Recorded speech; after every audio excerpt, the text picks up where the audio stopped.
Qualquer membro da comunidade do MMA percebe que uma luta furou a bolha quando aquele seu amigo que nunca fala sobre esporte vem com aquela perguntinha: e aí, quem ganha hoje? Esse cara é bom mesmo? Aí você enche a bola daquele lutador porque de fato ele é brabo e merece atenção, todo mundo para pra assistir e na hora do vamos ver dá tudo errado. Mas tão aleatória quanto a pergunta vazia pré-luta é aquela que vem depois da derrota do atleta brasileiro. Fala a verdade, essa luta foi comprada, né? É nesse momento que você percebe que aquela luta transcendeu a esfera marcial e alcançou um público novo de outros esportes que não está acostumado com a modalidade, mas se interessou em consumir aquele assunto e fazer parte daquele momento. Acontece que um fenômeno curioso rola nessas ocasiões. Historicamente, quando o lutador brasileiro se torna o centro das atenções no Brasil, naquela noite específica, onde tudo o que a gente mais precisava era que ele brilhasse, ele acaba perdendo. Isso não aconteceu só com Alex Poatan no UFC 313 contra Magomed Ankalaev. Aldo, Anderson, Verdun, Belfort e Charles também já protagonizaram momentos onde o país parou para vê-los lutar, mas contrariando as expectativas, os deuses do MMA decidiram que não, hoje não é dia de comemorar luta igual gol em Copa do Mundo. Então já deixa o like, se inscreve no canal, eu sou o Coutinho do canal Encarado e hoje vamos tentar entender a maldição das lutas que furaram a bolha no Brasil.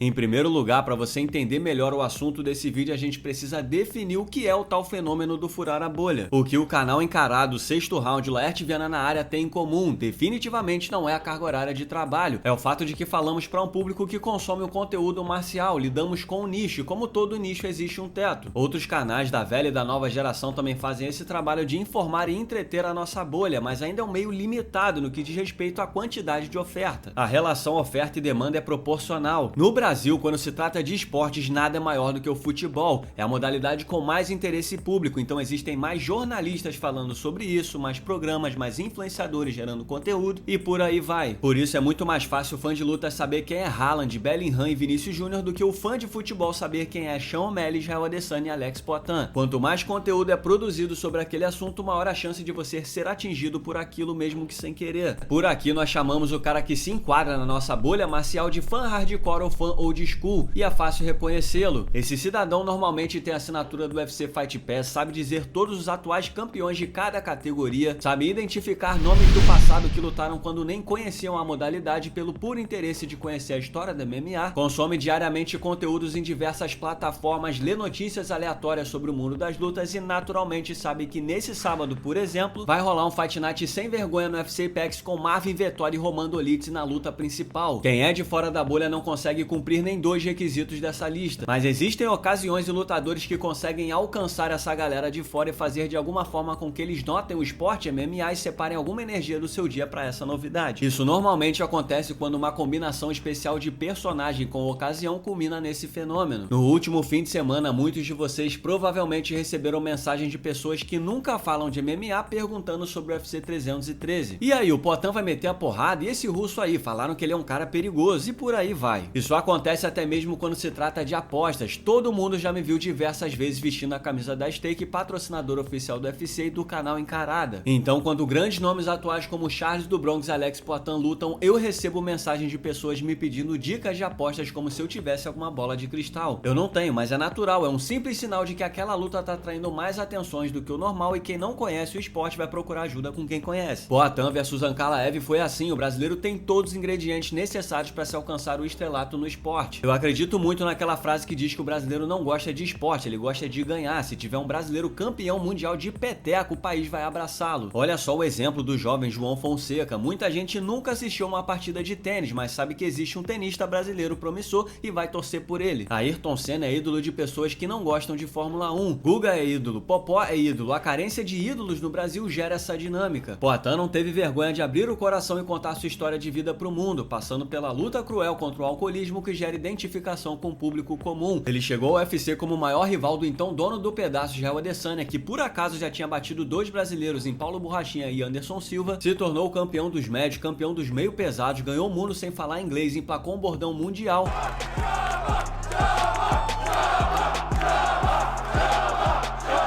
e acabou de se tornar o lutador do ano de 2024 no Oscar do MMA. Então é claro que o Brasil o abraçaria no último sábado. A triste notícia que eu tenho pra vocês é que a gente não controla o futuro e ama o MMA pela imprevisibilidade que ele pratica. Então, depois de explicar a semana inteira pros amiguinhos por que valia a pena parar pra ver o Poatan lutar, o brasileiro acabou derrotado pelo russo. Perder faz parte do esporte, o Poatan não tem culpa nenhuma, seria covardia jogar essa responsabilidade toda em cima dele, já basta a caminhada longa até se chegar a esse nível de popularidade que consegue furar a bolha. O curioso nessa história é que são inúmeros os casos de lutas que furam a bolha no Brasil e acabam com resultado negativo, é quase uma maldição. Pra ser justo, quando o Júnior Cigano enfrentou Cain Velasquez pelo cinturão dos pesados em 2011 com transmissão da Globo sob a voz de Galvão Bueno, o brasileiro nocauteou o queixo de nós todos e se tornou o campeão dos pesados. Ali o esporte chegava ao mainstream com o pé direito. Mas a verdade é que depois daquilo foram muitos os casos de lutas que furaram a bolha e acabaram mal pros nossos. Em setembro de 2012, no UFC 152, Vitor Belfort foi convocado para desafiar John Jones nos meio pesados. O brasileiro já era conhecido do grande público e enfrentar um dos caras mais temidos daquele tempo na categoria de cima. Vitor passou perto e esticou o braço do americano, mas não conseguiu finalizar e acabou ele finalizado no quarto round. Já em 2013, Anderson Silva, o maior nome brasileiro do MMA, se preparava para defender o cinturão dos match pela 11ª vez. O rival era um jovem americano chamado Chris Weidman. Spider na época era talvez o maior nome do esporte individual no país. Para vocês terem uma ideia, naquela época eu trabalhava no Lance, o maior veículo esportivo impresso do país, jornal muito conhecido pelo foco no futebol, e eu fui escalado para correr atrás de uma entrevista exclusiva com o Anderson. Eu consegui a entrevista, ele saiu em página dupla no jornal, algo inédito naquela época, mas na hora da luta ele acabou nocauteado e perdendo o título numa performance pra lá de polêmica. Pulamos pra 2015, José Aldo estava invicto há mais de uma década no esporte e tinha 7 defesas de título consecutivas como campeão do peso pena. Depois de uma turnê mundial que passou pelo Brasil para promover o confronto e uma luta cancelada por uma lesão, no UFC 194 o Aldo teve pela frente aquele falastrão irlandês que fora chamado de bobo da corte no UFC Rio meses antes. Tinha muita gente ligada no que estava acontecendo naquela noite de 12 de dezembro, mas dentro do cage nocaute acachapante inacreditáveis 13 segundos e aquele sentimento, como é que eu vou explicar essa porra pro meu chefe depois de convencê-lo a comprar a porra do pay-per-view e ficar acordado até 2 da manhã? Em 2016 foi a vez do UFC 198, pela primeira vez dentro de um estádio no Brasil, a Arena da Baixada recebeu mais de 45 mil pessoas para um evento com Ronaldo Jacaré, Vitor Belfort, Chris Cyborg, entre outros nomes. Na luta principal, o campeão Fabrício Verdun defendia o cinturão em casa contra Stipe Miocic. Resultado, nocaute do bombeiro no primeiro round da luta. Que banho de água fria desgraçado. O tempo passou e o Brasil ficou um bom tempo sem reconhecer alguém como potencial ídolo nacional. Charles do Bronx foi campeão em maio de 2021, mas só depois de perder de forma polêmica o cinturão pro sistema e ainda assim embrulhar Justin Gage na porrada, ele chegou ao seu auge. Então, diante de Islam Makhachev no UFC 280 em Abu Dhabi, numa luta que aconteceu durante a tarde no Brasil por conta do fuso horário, o que contribuiu para que um público muito maior estivesse atento àquela luta, o brasileiro acabou finalizado. Duro baque no caminho do brasileiro que segue na busca para reconquistar o título dos leves. Alex Poatan teve momentos épicos acompanhados por muita gente. Quem acompanha o esporte de verdade tá sorrindo com ele desde aquele 6 de novembro de 2021. Mas furar a bolha e atrair as atenções de quem não acompanha o esporte é um processo mais complexo, porque temos nós, os fãs assíduos, temos os fãs de ocasião que só assistem no oba-oba dos momentos bons e por fim os fãs que conhecem o esporte pela primeira vez naquele dia. Então você faz a conta, o Poatan foi campeão dos médios, campeão dos meio pesados e brincou de MMA em 2024. Ele caiu nas graças de muita gente até o último dia 8 de março. No UFC 313, quem ouviu falar do Poatan agressivo e intimidador com as mãos de pedra que derruba os rivais, acabou vendo um campeão perdendo a coroa numa atuação irreconhecível. É como se a gente incorporasse o Dana White na arte de promover e convencesse aquela pessoa que ela vai ter a melhor noite da vida dela. Aí na hora H, aquela brochada sinistra que deixa a gente com cara de otário na frente da TV.